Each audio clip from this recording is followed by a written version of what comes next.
Hey everybody, how's it going? Corey here from Themeco with a quick layout trick for you all to try in your next build.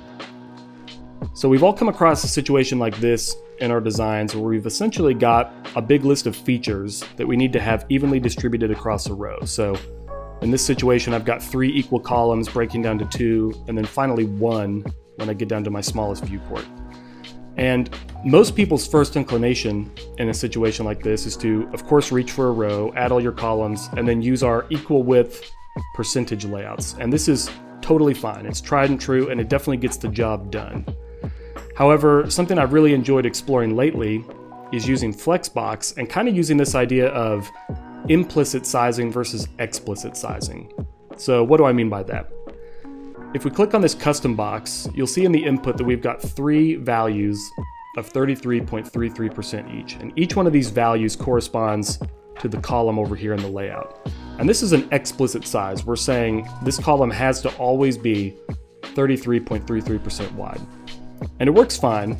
However, something I'm always aware of with text-based elements is making sure that my lines aren't getting too scrunched, or conversely, that they're not getting too long in certain situations. And this looks pretty good right here, but it might be getting a little tight right here towards the end.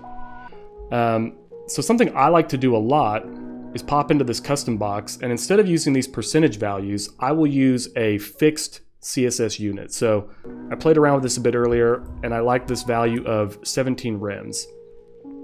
Now what's going on here is that the values used in this input are not output to CSS width. They're going to flex basis instead. That's a CSS property that if you're not familiar with, you don't need to be an expert on right now. All you need to know is that it's situationally going to a little bit of a different output than just a normal width. When we only have one value in this input, that value is going to be applied to every column. So we don't need to write, 17 rems 3 times. We can just do it once and we'll get this value for everything. Now I'm going to take that value and apply it to each breakpoint here. Now the cool thing about this is instead of having to explicitly tell the layout to break to 2 columns here, 1 column here, and perhaps having my text get a little scrunched in certain points, I can define a width that works really nice for my text, and I can just say I don't want it to be any smaller than that. That's always going to look good.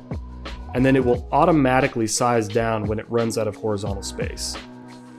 So that by itself is just a cool concept, but you might be saying, okay, yeah, but I lost my equal width distribution across the row. Well, with Flexbox, we can also use this grow property, which brings back the equal width column. So now I've got columns that are sizing intrinsically based on the size of their flex basis.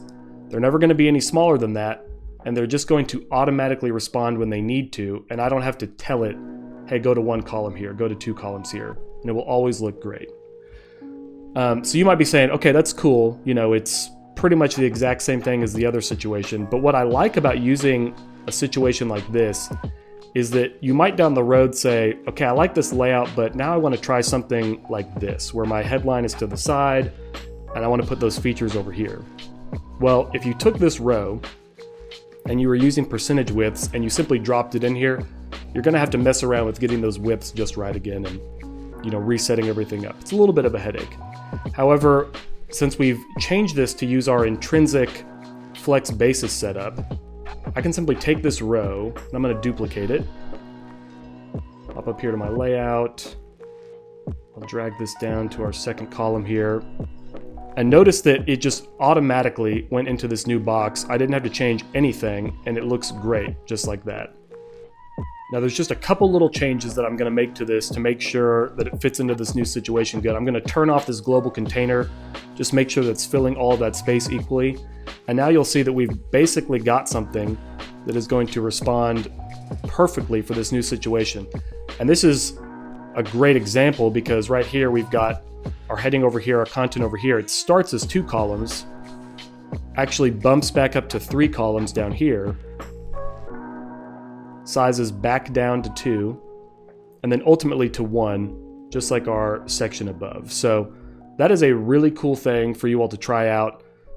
This concept of implicit sizing versus explicit sizing. We can definitely leverage the power of Flexbox in the new row. and get a lot of mileage out of a very simple concept like this. So I hope you guys found that useful. I'd love to see how you use it in your projects moving forward, and we look forward to bringing you all some new videos very soon.